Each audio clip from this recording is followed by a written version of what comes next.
Hello everyone. अभी start करने जा रहा है एट्रीब्यूट HTML एट्रीब्यूट्स।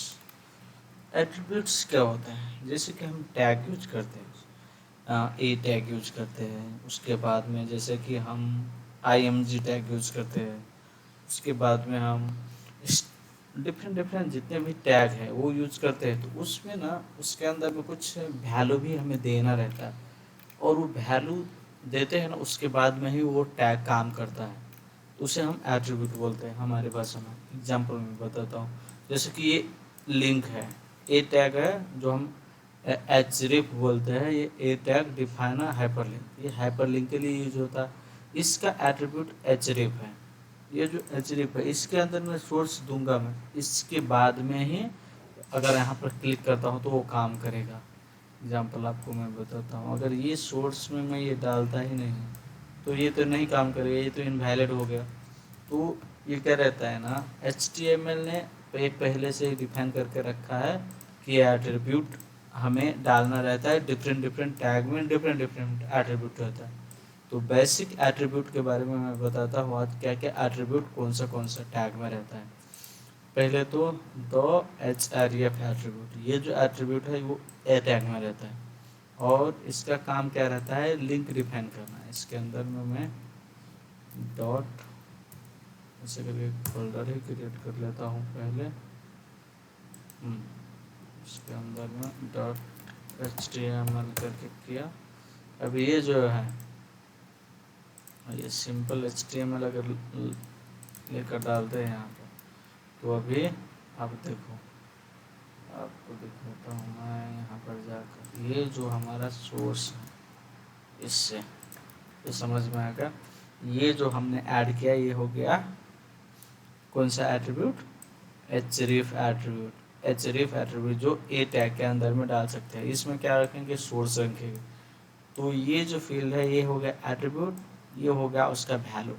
तो ये दोनों डिफाइन होने के बाद में ही ये काम करेगा। देखिए इसे थोड़ा छोटा कर लेता हूँ, बहुत बड़ा हो गया है। और मैं यहाँ पर टेस्ट कर लेता हूँ। बैक गया, एट्रीब्यूट्स में गया, एचरिफ में गया, और यहाँ पर क्लिक करता हूँ तो ये यहाँ पर दिख रहा है। क्लिक किया, सेम पेज में ओपन हो गया। जो ये लिंकिंग किया, तो वो जो HREF था वो एक एट्रीब्यूट था। HREF एट्रीब्यूट ये समझ में आ गया, ए टैग के अंदर में आता है HREF एट्रीब्यूट। ओके, उसके बाद में दूसरे पर जाते हैं। सेकेंड नंबर का है the source attribute, SRC attribute. Image tag is used for the symbolic image HTML. The source attribute specify the path of the image to be the displayed. Image के पाथ डिस्प्ले कराने के लिए SRC attribute को use होता है। अभी ये SRC दूसरे ए टैग में डाल देंगे तो वो काम नहीं करेगा, हमें IMG टैग में ही डालना है। तो ये याद रखना पड़ेगा थोड़ा, कि हम जब इमेज टैग यूज करते हैं तो उसके बाद में सोर्स करके डालेंगे और उसके अंदर में इमेज डालेंगे, इमेज का जो पाथ है वो। तो ये जो है ये इससे बोलते हैं हम सोर्स एट्रीब्यूट। तो इसके अंदर में भी चले जाते हैं और ये समझते हैं। यहाँ पर जाकर मैं एक और क्रिएट कर लेता हूँ। जो ये मैं ये फोल्डर प्रोवाइड करूँगा आपको, क्योंकि मुझे पता है बेसिक में थोड़ा तो कन्फ्यूजन होता होगा अगर मैं करता हूँ तो।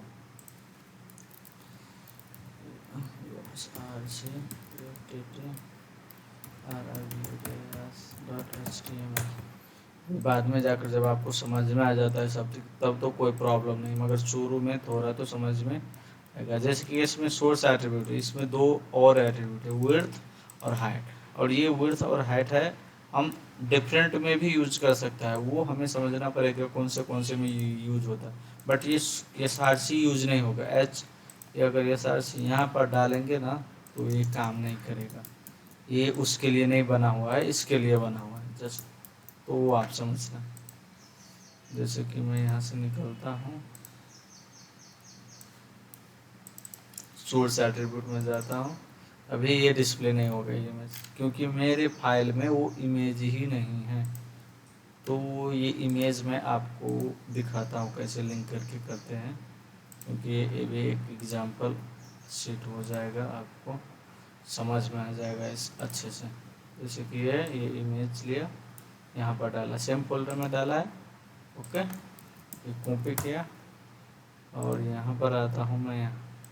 अभी चेक करते हैं एक बार, किधर गया ये, रिफ्रेश करते हैं, आ गया ना। अगर मुझे यहाँ पर एक और चीज़ करना है, जैसे कि कभी भी क्या रहता है ना, हम इमेजेस फाइल में डालेंगे इसे, तो हमें ना ये पाथ मिलाना पड़ेगा थोड़ा। जैसे कि यहाँ पर है ना, तो कैसे करके डाला है वो तो समझना ज़रूरी है। क्या है, इमेजेस स्लैश ये। अभी देखते हैं वहाँ पर ये रन होता है कि नहीं, रन हुआ ना, सेम वही। ये पाथ भी जैसे कि इमेज फोल्डर में डाला, उसके अंदर में ये नाम है उसका, ऐसा करके हम कर सकते हैं HTML का। अभी बेसिक कंसेप्ट मैं इधर से ही क्लियर करवाता हूँ आपको। ये तो कंप्लीट हो गया, एकदम नोटपैड हटा दो, तो विजुअल स्टूडियो में कोई वर्क नहीं है। ओके, तो सोर्स एट्रीब्यूट भी पता चल गया आपको, ये जो इमेज टैग के लिए यूज होता है सोर्स एट्रीब्यूट। ये नोट वगैरह थोड़ा स्टडी कर लेना, उतना वो है नहीं। अब यहाँ पर the width and height attribute, width and height. The image should be also containing the width and height attributes. They specify the height and width of the image in a pixel. ये pixel में define रहता है, 500 pixel हुआ, 600 pixel हुआ। तो इसके लिए भी हम करते हैं, और ये भी आपको समझ में आ गया है कि ये क्या चीज़ के लिए रहता है, हाइट और विड्थ के लिए रहता है। .html को डाला और इसके अंदर में आ जाएगा आपका ये HTML। तो कितना साइज डालना है इसका वो आप कर सकते हो। जैसे कि मैं 300 करता हूँ, तो 300 पिक्सल विड्थ हो गया, हाइट 600 है, तो इसे भी मैं 3 करता हूँ।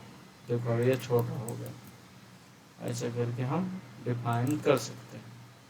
ओके, अभी देखो यहाँ पर ये जो इमेज यूज हो रहा है ना, यहाँ से मैं ले लेता हूँ, इस फोल्डर से कॉपी किया, यहाँ पर डाल दिया, क्योंकि वो ये पूरा फोल्डर आ गया है। इमेजेस स्लैश करके कर देता हूँ, ये इजी पड़ेगा समझने में। ओके, अबे अगर मैं फोल्डर में जाता हूँ, वहाँ पर ये फोल्डर में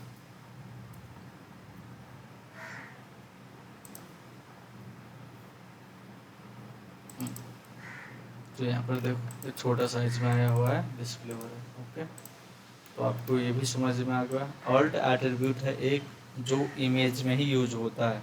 ऑल्ट एट्रीब्यूट मैंने आपको बताया था, ये जो ऑल्ट, इसके अंदर में